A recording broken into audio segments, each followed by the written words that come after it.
Bonjour à vous et bienvenue à Autrement dit, un balado qui a comme domicile fixe l'IRDA, l'Institut de recherche et développement en agro-environnement. Avec Carl Boivin et moi-même, Félix Lavoie-Lochet, de l'équipe de recherche en régie de l'eau, on discute de différents sujets ayant attrait à la gestion de l'eau qui sont d'intérêt pour le secteur agricole du Québec.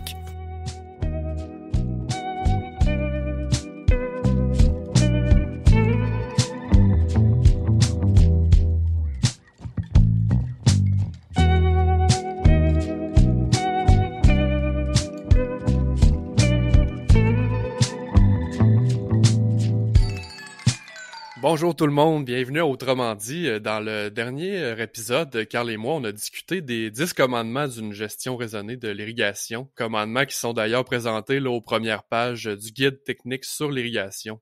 On se rappelle, je vais quand même le lire. Là. Le premier de ces commandements, c'est « Avec des sources diversifiées d'informations, tes connaissances, tu bonifieras ». Cette semaine, on met ce commandement-là en pratique en invitant ChatGPT au podcast. On le sait, le fonctionnement de cette technologie-là, ça appuie grandement sur cette diversité de sources-là.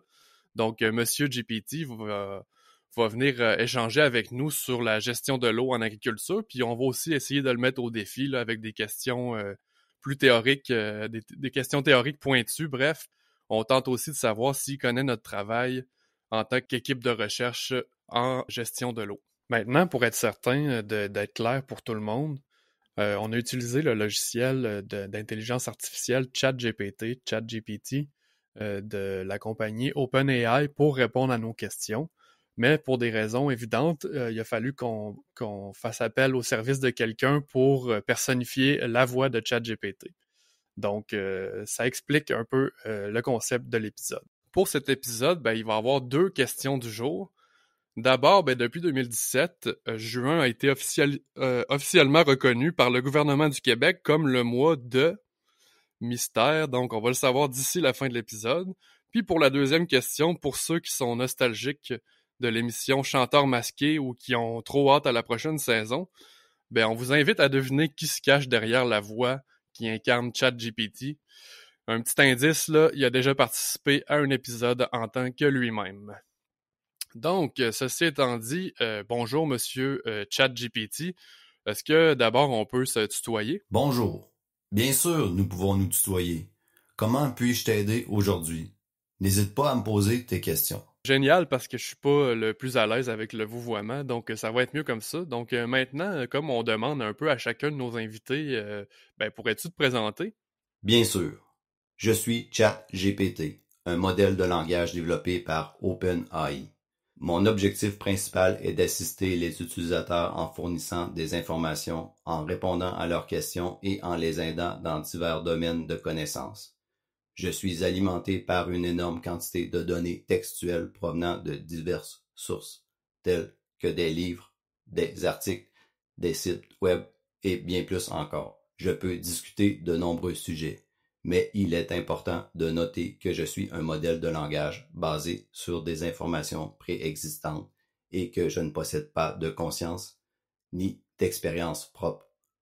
Comment puis-je t'aider aujourd'hui? OK, on te connaît mieux maintenant en ce qui nous concerne, mais on travaille en recherche en gestion de l'eau en agriculture. On souhaite discuter avec toi de notions théoriques ayant trait à ce sujet-là en particulier, puis aussi à la mise en application de ces notions-là. Donc, est-ce que ça te tente, Monsieur GPT? Bien sûr. Je suis là pour discuter de notions théoriques liées à la gestion de l'irrigation et à leur mise en application. N'hésite pas à poser tes questions spécifiques ou à aborder les sujets qui t'intéressent.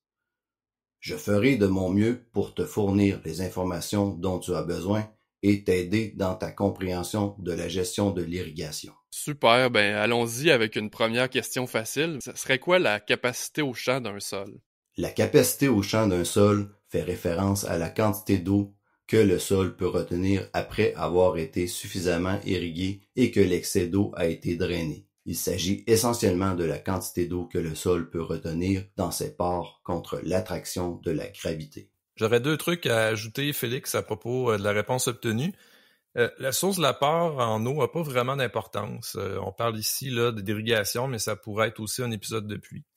Puis je trouve aussi qu'utiliser suffisamment irrigué et excès d'eau peut porter à confusion parce que Si le sol a été suffisamment irrigué, ben il ne devrait pas y avoir d'excès d'eau à drainer. Je serais plus à l'aise avec excessivement irrigué. Là, il y aurait un excès d'eau qui serait drainé. Mais la réponse est bonne. Bon, ben c'est quand même une bonne nuance, là, mais ceci dit, là, j'espère que Monsieur GPT aura pas peur de répondre à nos questions dans le futur. Donc, pour poursuivre avec nos questions, qu'arrive-t-il si une irrigation dépasse la capacité au champ d'un sol? Si une irrigation dépasse la capacité au champ d'un sol, cela peut entraîner des conséquences néfastes pour les cultures et le sol lui-même. Voici quelques-unes des conséquences possibles. Perte d'eau par drainage profond. Cette perte d'eau par drainage profond peut être problématique, car l'eau perdue n'est pas disponible pour les racines des plantes, ce qui peut entraîner un gaspillage des ressources en eau. Stress hydrique des plantes. Un excès d'eau dû à une irrigation excessive peut en réalité causer un stress hydrique aux plantes. Lorsque le sol est constamment saturé d'eau, l'oxygène disponible pour les racines est réduit, ce qui peut entraîner une asphyxie racinaire et un mauvais développement des racines. Bon, j'ai rien à ajouter, Félix. Je dirais un premier morceau de robot pour le robot. Bien dit. C'est donc important d'avoir une consigne pour déclencher l'irrigation. On en a parlé au dernier épisode d'ailleurs. Puis de déterminer une durée d'irrigation aussi. Donc, est-ce que tu serais d'accord avec cette affirmation-là, Monsieur GPT? Oui, il est effectivement important d'avoir une consigne pour déclencher l'irrigation et de déterminer la durée appropriée de l'irrigation. Ces décisions doivent être basées sur plusieurs facteurs, tels que les besoins en eau des cultures, la capacité au champ du sol, les conditions climatiques locales et les pratiques agronomiques spécifiques. Super, c'est très clair. En parlant de consigne, est-ce qu'il y a une consigne universelle, par exemple, pour déclencher l'irrigation dans la pomme de terre? Il n'y a pas de consigne universelle spécifique pour déclencher l'irrigation dans la pomme de terre, car les besoins en eau peuvent varier en fonction de nombreux facteurs, tels que la variété de pommes de terre, le type de sol, les conditions climatiques et la phase de croissance des plantes. Je suis tout à fait d'accord avec la réponse, Félix. Même ça m'ouvre la porte pour reparler encore une fois du projet qu'on appelait IRI8. On en a parlé à l'épisode 4, mais très rapidement, c'est un projet où où 8 variétés de pommes de terre ont été comparées dans un même contexte de production. En fait, dans le même champ là, chez un producteur. La seule exception, c'était qu'on pouvait intervenir ou non avec l'irrigation. Donc, les résultats en fait qu'on a obtenus là, indiquent que certaines variétés sont plus résistantes au stress hydrique. Ça suggère donc qu'on peut en fait considérer, puis on devrait considérer la variété là, dans la détermination d'une consigne. Puis j'aimerais ça aussi parler d'un projet qu'on n'a jamais parlé encore jusqu'à présent là, dans les épisodes précédents. C'est un projet qu'on a réalisé en contexte où on contrôlait En fait, il n'y avait pas d'apport par les précipitations. Donc, on était en serre. On a fait pousser des pommes de terre là, en pot avec du sol on avait pris là, dans un vrai sol. Donc, à ce moment-là, on pouvait contrôler les périodes de stress hydrique et on pouvait aussi là, contrôler la durée de ces stress-là. Donc, dans certains cas, en fait, ce que ça a fait pas comme projet, mais comme résultat, c'est qu'on avait un effet sur le nombre de tubercules, puis on avait un effet aussi sur le poids moyen là, des tubercules. Donc, dans certains cas, si le stress hydrique apparaissait comme au début de la période ou du cycle de croissance de la pomme de terre, mais ça affectait à la baisse le nombre de tubercules. Puis si par la suite, on améliorait les conditions hydriques, ben, finalement, ces mêmes tubercules-là avaient tendance à avoir un poids moyen plus gros. Alors que si dès le départ, il n'y avait pas de stress hydrique, ben, finalement, le plan allait faire le nombre en fait maximal de tubercules qu'il pouvait faire. Puis si, après ça, il arrivait un stress hydrique, ben c'est en fait, le poids moyen de ces tubercules-là était plus réduit. Donc, dans la vraie vie, on ne contrôle pas les précipitations. Donc, en contexte d'approvisionnement en eau contraignant, on pourrait vouloir attendre un peu plus longtemps pour éviter un stress hydrique afin de ne pas se retrouver avec des tubercules plus petits, parce qu'on n'aurait plus d'eau là, au courant de l'été. Donc, je dirais que c'est un élément que je voulais apporter pour montrer que la consigne, il n'y a pas de consigne universelle pour la pomme de terre. Ça peut varier selon la variété, puis ça peut aussi varier selon l'objectif là, du producteur. Voilà, vraiment intéressant encore une fois, Carl. Un autre projet auquel j'ai pas participé, mais que j'aurais aimé assurément. Donc là, je laisserai les patates de côté pour un moment, puis on changerait de sujet pour les prochaines questions. J'irai dans la culture de la canneberge. Donc, ça va comme suit. À quel potentiel matriciel devrait-on irriguer la canneberge? Le potentiel matriciel recommandé pour l'irrigation de la canneberge varie en fonction du stade de croissance de la plante. Voici quelques directives générales pour le potentiel matriciel lors de l'irrigation de la canneberge. Établissement des plantations, -5 à -10 kPa. Période croissance active, -10 à -30 kPa. Phase de récolte, -30 à -60 kPa. Je connais des spécialistes de cette production qui seraient pas d'accord avec ces consignes. Je propose les inviter même pour le prochain épisode, Félix. Très bonne idée. Faisons comme ça. Maintenant, pour déclencher une irrigation, là, ça prend aussi un système d'irrigation.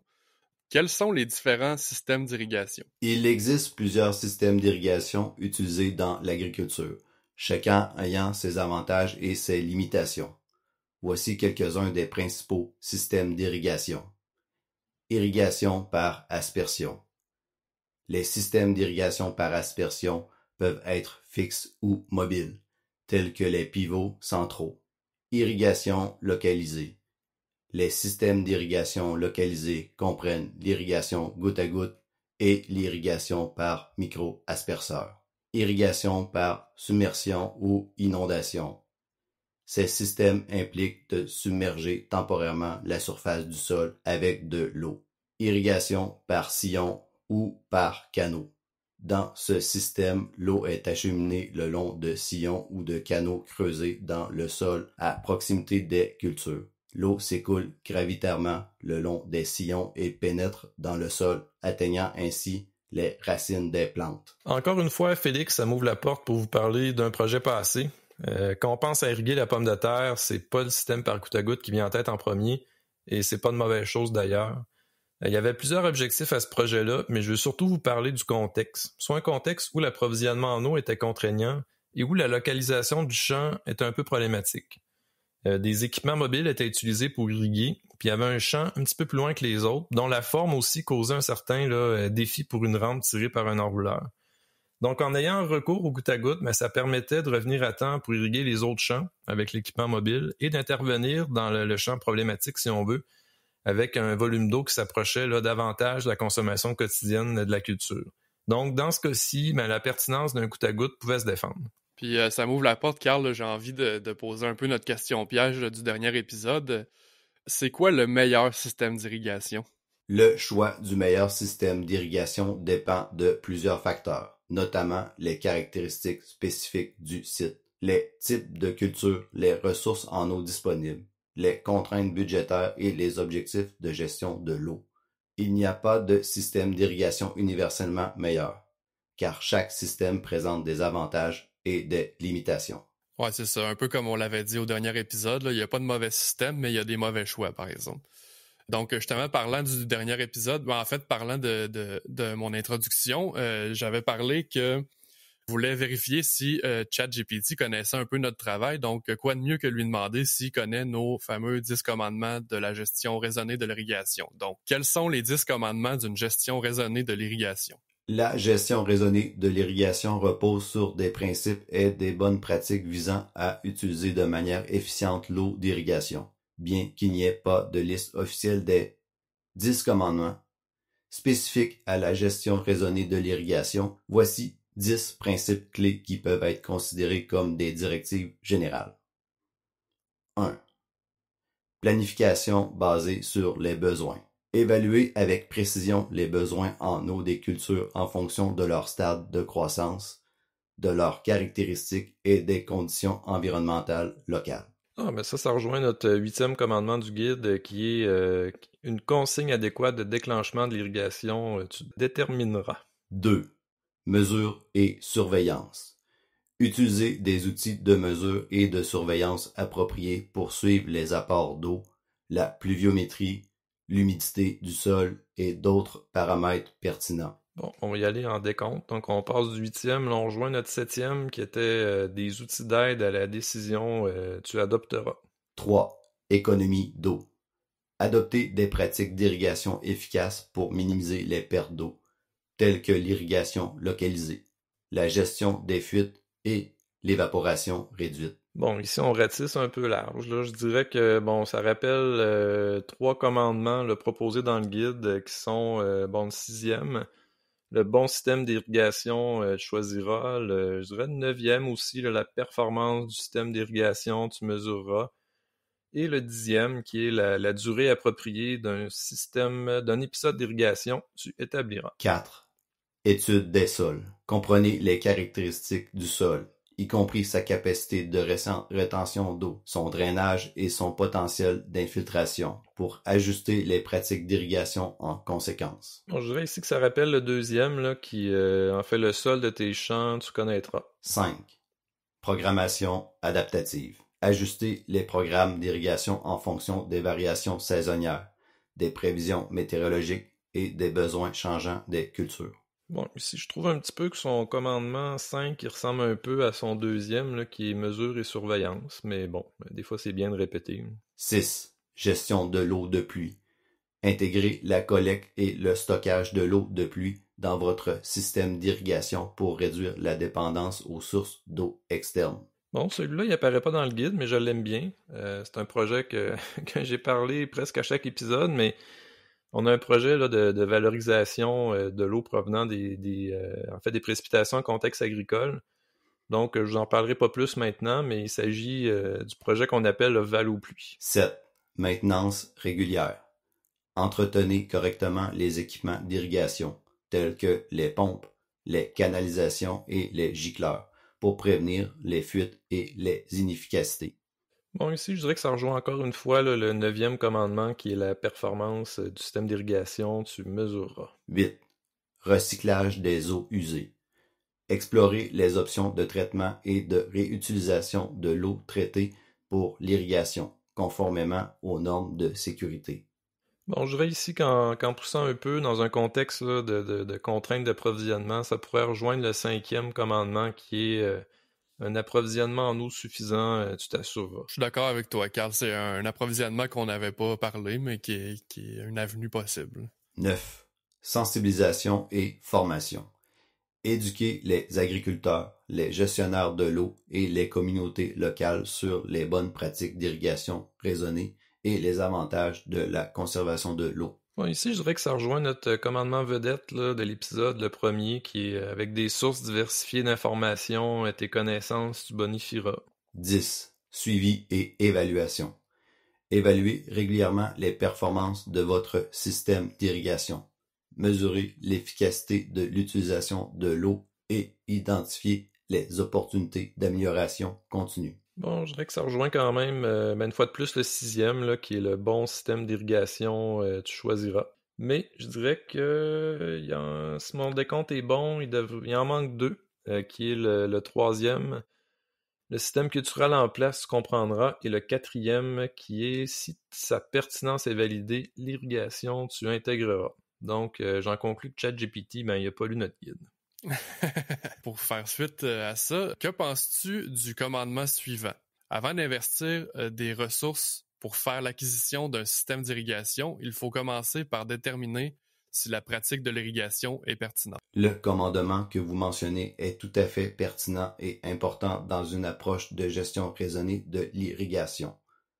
Avant de faire l'acquisition d'un système d'irrigation, il est essentiel de prendre en compte plusieurs facteurs pour déterminer la pertinence de la pratique de l'irrigation.